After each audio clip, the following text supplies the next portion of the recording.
এখানে বসে কি করছিস?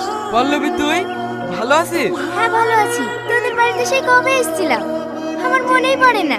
আর তোর বিয়েতেও আসতে পারিনি, তাই কলকাতা থেকে ছুটি নিয়ে চলে আসলাম তোর বউকে দেখতে। আর বউ কেন রে, কি হয়েছে? বিয়ে করে বিশাল ঝামেলায় পড়ে গেছি রে। খালা তো বলছিল সাথে তোকে ভীষণ ভালোবাসে। ভালোবাসে না ছাই।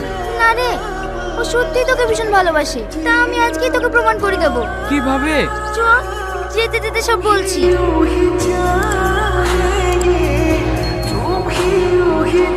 ওগো, এটা কে? কেন দেখতে পাইছো না নাকি? আমার বউ। ও, তুমি বিয়ে করেছো? আমি তোমাকে এত ভালোবাসি, তারপরেও তুমি এরকম করলা। তুমি আমাকে ভালোবাসো? হ্যাঁ ভালোবাসি, ভীষণ ভালোবাসি। যদি ভালোই না বাসতাম তাহলে তো সেই দিনে চলে যেতাম।